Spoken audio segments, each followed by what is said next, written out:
तो आज हम बात करने वाले हैं 2017 में आई मूवी हॉस्टाइल के बारे में। हॉस्टाइल का मतलब होता है शत्रु या दुश्मन। तो मूवी की कहानी में हम जानेंगे कि कौन किसका शत्रु है। तो अब बात करते हैं इस मूवी की कहानी की, जिसमें पूरी दुनिया बर्बाद है और किस चीज ने इसे बर्बाद किया है इस कहानी में हम देखेंगे। तो हर मूवी की तरह कुछ लोग इस बर्बादी को झेल कर जिंदा बचे हुए हैं और इन्हीं में से एक है जूलियट, जिसके ऊपर ये पूरी मूवी बेस्ड है। तो पहले हम जूलियट की अभी की कंडीशन को जान लेते हैं। जैसे कि वो अभी एक 36 लोगों के ग्रुप के साथ रहती है और उसका काम है उन सब के लिए डेली यूज में आने वाली चीजों को ढूंढना। इसलिए वो अपने बेस से बाहर अपनी एक वैन से सामान ढूंढने के लिए निकल जाती है। उसके वैन में कुछ हथियारों के साथ उसके पति जैक की फोटो भी है। जैक महाशय के बारे में आगे जानेंगे। अब रास्ते में जूलियट को कुछ खाली पुरानी खराब हुई कार्स मिलती हैं, जिनमें से वो काम की चीजें निकालने के बाद आगे बढ़ती है। थोड़ा और भटकने के बाद वो एक खाली बर्बाद हुई एक गैस स्टेशन पर पहुंचती है और वो सावधानी के साथ हाथ में गन लिए अंदर जाती है। वो स्टेशन उसे सेफ लगता है तो जूलियट वहाँ थोड़ा रेस्ट करने लगती है, पर तभी उसे एटिक से किसी के गुर्राने की आवाज आती है, जिसे सुनकर वो डर तो गई थी पर बिना घबराए वो वहाँ से निकल जाती है। अब वो अपने रेडियो से बेस में बात करती है, जिससे हमें पता चलता है कि वो क्रिएचर जो उस एटिक में था वो दिन में बाहर नहीं निकलते और जूलियट का कमांडर उसे अपना काम करने को बोलता है और खतरों में ना पड़ने का ज्ञान देता है। अब जूलियट को ज्यादा सामान नहीं मिला था और उसकी बैटरी भी खत्म होने वाली थी, इसलिए वो अपने बेस जल्दी पहुंचने के लिए एक शॉर्टकट लेती है। अब स्लैशर्स और एपोकलिप्स मूवी का इतिहास गवाह है, जिसने शॉर्टकट लिया वो मरेगा।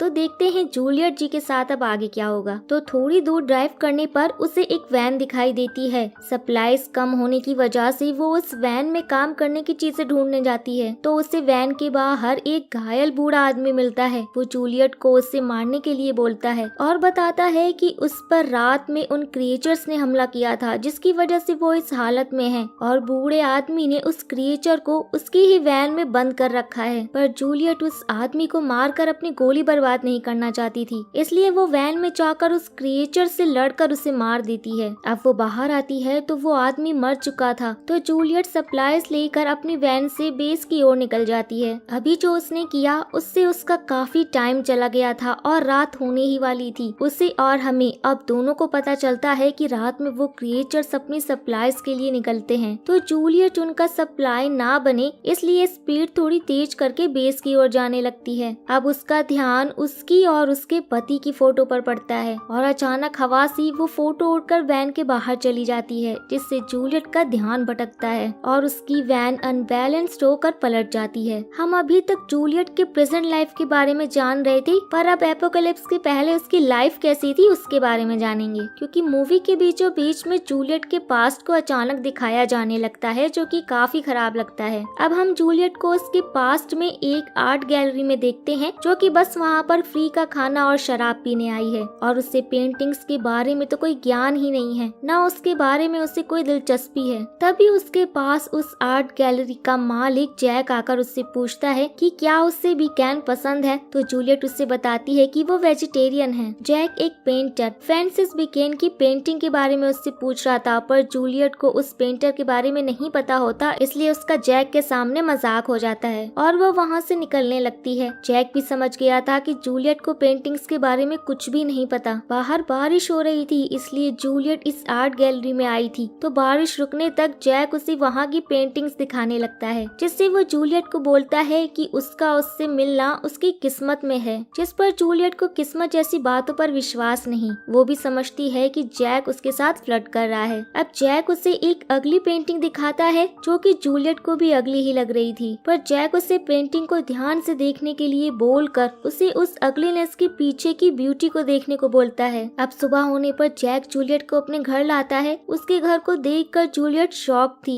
क्योंकि जैक बहुत ज्यादा अमीर है और दूसरी तरफ वो बहुत गरीब। अब दोनों अपने बारे में एक दूसरे को बताते हैं, जिससे हम जान पाते हैं कि दोनों के पेरेंट्स नहीं हैं और ना ही कोई दोस्त है, दोनों बिल्कुल अकेले हैं। जूलियट जैक का इतना अच्छा बिहेवियर देखकर उसे कुछ गड़बड़ लगता है और वो घबरा कर वहाँ से चली जाती है। कुछ दिनों के बाद जैक एक रेस्टोरेंट में जूलियट को एक बूढ़े आदमी के साथ देखता है। उनका पीछा करने पर जैक को पता चलता है कि जूलियट ये सब पैसों के लिए कर रही है। जैक उसका पीछा करते हुए उसके घर तक आ जाता है, जहाँ जूलियट को कुछ गुंडे रेंट के लिए परेशान कर रहे थे। जैक आकर उनसे बचने में जूलियट की मदद करता है और उसे घर के अंदर लाता है, जहां उन्हें उसका ओनर मिलता है जो कि उन गुंडों का बॉस भी था, और वो जूलियट से पैसे लेने के बाद उसे घर के अंदर जाने देता है। अब जैक भी घर में आकर जूलियट की मदद करने को बोलता है, पर जूलियट जैक को भला बुरा बोलकर उसे वहाँ से बेइज्जत करके भगा देती है। अब एक दिन जब उसे गुंडों ने मार पीट कर उसे घर से भगा दिया था, तो वो घायल होकर जैक के पास आकर अपनी हालत बताती है। जैक उसका बहुत अच्छे से ख्याल रखता है।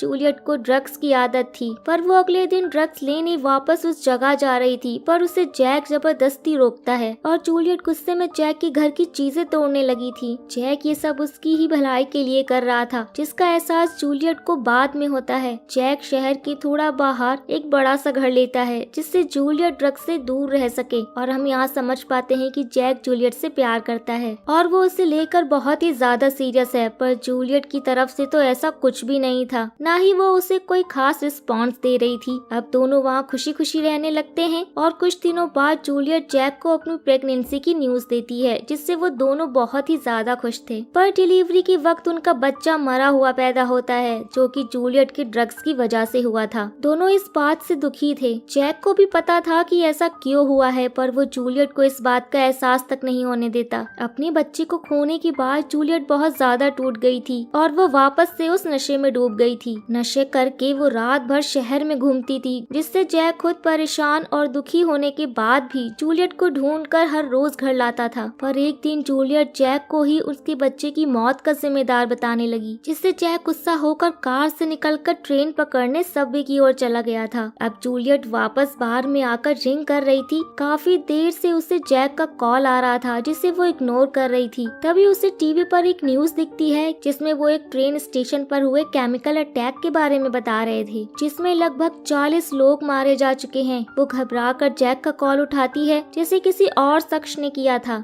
तो वो जूलियट को बताता है कि जैक जिंदा है, पर उसकी हालत बहुत खराब है। भागकर जूलियट हॉस्पिटल पहुंचती है तो जैक उसे जिंदा मिलता है, पर वो पूरी तरह से आइसोलेटेड था और वो कुछ बोल भी नहीं पा रहा था। जूलियट को पूरा यकीन था कि जैक ठीक हो जाएगा। इस हालत में भी वो जैक जूलियट से प्यार करता था। जब अगले दिन जूलियट जैक के वार्ड में आती है तो जैक वहाँ था ही नहीं। जैक की डेथ हो चुकी थी और उसकी बॉडी को हॉस्पिटल वालों ने ही कहीं दफना दिया बिना किसी को बताए, क्योंकि वो केमिकल से संक्रमित था। अब जैक की मौत पर जूलियट फूट फूट कर रोने लगती है। जब वो जिंदा था तो उसे जैक और उसके प्यार की कोई कदर ही नहीं थी। अब उसके जाने के बाद जूलियट को एहसास होता है कि जैक उसके लिए किसी फरिश्ते के जैसा था, और तब से लेकर आज तक वो जैक की यादों और अच्छाइयों के सहारे ही जिंदा है। तो ये था जूलियट का पास्ट। तो अब हम जानते हैं कि प्रेजेंट में वैन पलटने के बाद क्या हुआ। अब रात में जूलियट को होश आता है तो वो देखती है कि उसका एक पैर टूट चुका है और उसका टूटा हुआ पैर उसी की वैन के नीचे फंसा हुआ है। अगल बगल देखने पर उसे वैन के बाहर गन मिलती है, जिसे वो एक जुगाड़ बनाकर अपनी ओर खींचती है, पर उसकी किस्मत उतनी अच्छी कहाँ। उसका वो जुगाड़ काम नहीं आता तो अपनी फंसी हुई टांग को जैसे तैसे करके वो उस वैन के नीचे से निकालती है। इन सब से उसके पैर की हड्डी बाहर आ गई थी, तो वो उस जगह पर अल्कोहल डालकर उसे हड्डी पर जोर से मारकर उसे वापस अंदर करती है, जिसमें उसकी बहुत चीखें निकलती हैं, पर उसकी चीखें उसके दर्द के आगे मामूली थी। तो अब वो अपने पैर पर कुछ कपड़ा बांधकर उसे जितना अच्छे से हो सके बैंडेज करती है और रेडियो की मदद से वो अपने बेस से संपर्क करने की कोशिश करने लगती है, पर उसका संपर्क उनसे होता ही नहीं है। तो अब वो और भी ज्यादा पैनिक करने लगती है। उसकी चीखें सुनकर एक क्रिएचर भी वहाँ आ चुका था। उस क्रिएचर के होने का एहसास जूलियट को भी होता है और वो जल्दी से अपना गन उठाकर अंदर वैन में आती है। हम उस क्रिएचर की टांगों को देख पाते हैं, जो कि हमें इंसानों जैसी ही लग रही थी, पर बहुत पतली थी। वो क्रिएचर वहाँ से जाने लगता है, तभी जूलियट की रेडियो पर उसके बेस से किसी का जवाब आता है और वो जल्दी से उस रेडियो को बंद कर देती है, पर क्रिएचर ने उस रेडियो की आवाज को सुन लिया था और वो वैन की तरफ वापस आने लगा था। तो जूलियट रेडियो को ऑन करके वैन के बाहर फेंक देती है। वो क्रिएचर रेडियो पर पहुंचकर उसे उठाकर वहां से कहीं दूर फेंक के चला जाता है। अब जूलियट वैन में से कुछ स्टिक लाइट्स निकाल कर वैन के बाहर आती है और उस रेडियो को ढूंढ लेती है, पर वो भी अब उस क्रिएचर की नजर में आ गई थी। और यहाँ हम उस क्रिएचर के फेस को भी देख पाते हैं, जो कि हम इंसानों की तरह ही थी और शायद उस केमिकल की वजह से थोड़ी डिकम्पोज सी अजीब सी हो गई थी। जूलियट उससे बचने के लिए भागकर वापस वैन में आती है और सामने गन पॉइंट कर उस क्रिएचर के सामने आने का वेट करने लगती है, पर वो क्रिएचर उसके पीछे से आकर उसे पकड़ लेता है और वो उससे बचने के लिए वैन का एस्केलेटर दबाकर रेस देती है, जिससे वो क्रिएचर वहाँ से भाग जाता है। यहाँ हम दो चीज समझते हैं, पहली कि उन क्रिएचर्स को थोड़ा कम दिखता है पर वो स्मार्ट हैं, और दूसरा कि उन्हें आवाज पसंद नहीं। जूलियट अभी भी चौकन्ना थी और तभी वो क्रिएचर उसके पास वापस आता है, जिससे जूलियट गोली मारकर भगा देती है। हम नोटिस कर पाते हैं कि वो क्रिएचर या तो जूलियट को मारना नहीं चाहता या फिर वो बहुत ज्यादा लेजी है। जूलियट के दोबारा रेडियो ट्राई करने पर उसे बेस से रिप्लाई आने लगा था और वो उसे वैन में लगे ट्रैकर को ऑन करने को बोलते हैं, जिससे वो चॉपर लेकर उसे रेस्क्यू करने वहाँ पर आ जाएंगे। जूलियट वैन का ट्रैकर ऑन कर देती है और उस क्रिएचर से वो बचने की पूरी कोशिश कर रही थी। अब उसके बेस वाले बताते हैं कि उन्होंने उसे लोकेट कर लिया है और वो उसे बचाने आ रहे हैं। इतने में ही उस क्रिएचर ने वैन के सामने का शीशा हटा लिया था। अब वो जूलियट की तरफ बढ़ने लगा था। जूलियट अपनी समझदारी दिखा उसके पास आने से पहले वैन की लाइट्स ऑन कर देती है, जिसे देख वो क्रिएचर वहाँ से भाग जाता है, क्योंकि उन्हें रोशनी पसंद नहीं, इसलिए वो दिन में भी बाहर नहीं निकलते। जूलियट वापस अपने बेस वालों से बात करती है। उसे पता चलता है कि वो अब उसके पास नहीं आ रहे हैं क्योंकि वो डेंजर जोन में हैं, और अगर वो सुबह तक जिंदा बची तो उसे लेने वो आएंगे। मतलब जिनके लिए वो सप्लाईज लेने आई थी उन्होंने जूलियट को मरने के लिए वहीं पर छोड़ दिया था। अब ऐसे में तो किसी भी इंसान की हिम्मत टूट जाए, तो जूलियट भी उम्मीद खोकर शांत वैन में बैठी थी। तभी उसे एक कार की आवाज सुनाई देती है और वो उन्हें हॉर्न बजाकर अपने पास बुला लेती है, पर वो लोग लुटेरे थे और उनमें से एक जूलियट को मारने की कोशिश करता है, जिसे वो क्रिएचर मार देता है। अब क्रिएचर को वहाँ देख उस लुटेरे के साथ ही वहाँ से भाग जाते हैं और हम समझ पाते हैं कि उस क्रिएचर ने जूलियट की जान उन लुटेरों से बचाई। पर ये बात जूलियट को समझ नहीं आती और वो उस क्रिएचर को उस लुटेरे को खाते देखकर उस क्रिएचर के हाथों से मरने से अच्छा वो सुसाइड करने का फैसला करती है। पर वो खुद को गोली नहीं मार पाती और उस क्रिएचर से लड़ने का फैसला करती है। तो अब वो पेट्रोल का एक कैन और फ्लेयर लेकर वैन से बाहर निकलती है। पेट्रोल कैन को थोड़ी दूर पर रखकर फ्लेयर को जलाने के बाद उस क्रिएचर को अपनी ओर बुलाती है। उस क्रिएचर के नजदीक आते ही जूलियट कैन को शूट करके ब्लास्ट करती है, जिससे वो क्रिएचर बच जाता है और तभी वो क्रिएचर जूलियट के पास आकर उसे उठाकर दूर फेंक देता है। अब वो क्रिएचर उसकी ओर दोबारा बढ़ने लगा था, जिसे इस बार जूलियट उस क्रिएचर को शूट कर देती है और वो क्रिएचर नीचे गिरकर मरने लगा था। तो अब जूलियट भी रिलैक्स होकर वहीं पर लेट जाती है, क्योंकि सुबह होने ही वाली थी और हम देख पाते हैं कि वो क्रिएचर भी अभी तक मरा नहीं है। वो धीरे धीरे जूलियट की तरफ बढ़ रहा है और उसे अपने करीब आता देख जूलियट उसे शूट करती है, पर गन की गोलियां खत्म हो गई थी। गन रिलोड करने से पहले ही वो क्रिएचर उसकी बॉडी के ऊपर आ गया था और वो जूलियट के फेस को ऐसे छूता है जैसे उसे जैक छूता था। और अब जूलियट और हमें समझने में बिल्कुल भी देर नहीं लगती कि वो क्रिएचर कोई और नहीं बल्कि जैक ही है, और वो रात भर जूलियट के पास आकर उसे एहसास दिलाने की कोशिश कर रहा था कि वो जैक है। इसलिए कई मौके मिलने के बावजूद भी उसने जूलियट को नहीं मारा। अब जूलियट को जैक की वो दो बातें याद आती हैं। अगर उसे पहले याद आ गई होती तो जैक इस कंडीशन में नहीं होता। पहली की अगलीनेस के पीछे की ब्यूटी को समझो, और उन दोनों का मिलना उनकी किस्मत में था, जिस पर अब जूलियट को पूरी तरह से यकीन हो गया था। लास्ट में वो जैक को आई लव यू बोलकर गन से खुद को और जैक को शूट करके मार देती है और ये मूवी यहीं पर एंड हो जाती है। सो गाइस, अगर आप लोगों को वीडियो पसंद आया हो तो वीडियो को लाइक और कमेंट करना मत भूलिएगा। अब हम मिलेंगे नेक्स्ट वीडियो में, तब तक के लिए take care and tata bye bye.